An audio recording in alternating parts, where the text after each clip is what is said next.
Welcome to Hyderabad growing properties. This is property advisor Dumparaju. ఈరోజు మనం best and prime లొకేషన్లో ఉన్నటువంటి HMDA and TS RERA and bank loan ఫెసిలిటీస్తో ఉన్నటువంటి హెచ్ఎండిఏ వెంచర్ని మనం వీడియోలో చూడొచ్చండి. సో ఈ వెంచర్ నేమ్ వచ్చేసి సురక్ష ఎలైట్ అండి.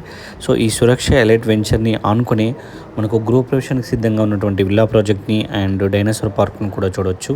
సో చుట్టూ కూడా మనకి ఏంటంటే ఆల్రెడీ కంప్లీట్ అయిపోయినటువంటి వెంచర్స్ని అండ్ కన్స్ట్రక్షన్ అయినటువంటి హౌస్ని అండ్ విల్లా ప్రాజెక్ట్ని మనం వీడియోలో చూడొచ్చండి. సో ఇది టోటల్గా మనకు 20 ఎకరాస్లో ఉన్నటువంటి ప్రాజెక్ట్ అండి. ఇది రీసెంట్గా ఎల్పీ నెంబర్ రావడం జరిగింది. సో హెచ్ఎండిఏ నామ్స్ ప్రకారంగా ఇందులో ఏంటంటే మనకు వర్క్స్ అనేది స్టార్ట్ అవ్వడం జరిగింది. సో ఈ ప్రాజెక్ట్ వచ్చేసి మనకు ఎగ్జాక్ట్లీ నాగోల్ మెట్రో స్టేషన్ నుంచి వయా బండ్లగూడ రోడ్లో ఉన్నటువంటి ఓఆర్ఆర్ ఎగ్జిట్ నెంబర్ 10 గౌరెల్లి తారమతిపేటకి జస్ట్ 3 కిలోమీటర్స్ డిస్టెన్స్లో ఉంటుంది. సో అదేవిధంగా మనకి ఏంటంటే ఇది 100 ఫీట్ రోడ్కి రోడ్ ఫేసింగ్ కలిగి ఉన్నటువంటి వెంచర్ అండి.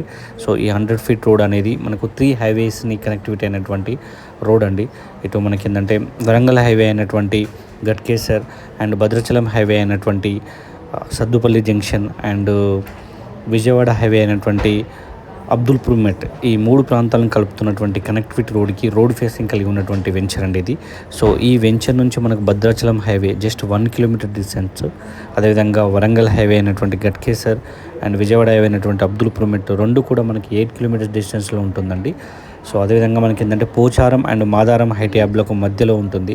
సో ఈ వెంచర్లో మీరు ఇన్వెస్ట్మెంట్ కోసమైనా సరే and ready to move and construction purpose అయినా సరే అండ్ సైట్ విజిట్ పర్పస్ అయినా సరే స్క్రీన్పై ఉన్నటువంటి మొబైల్ నెంబర్కి డైల్ చేయండి. దీని యొక్క పూర్తి వివరాలు అందించడం జరుగుతుంది. Thank you.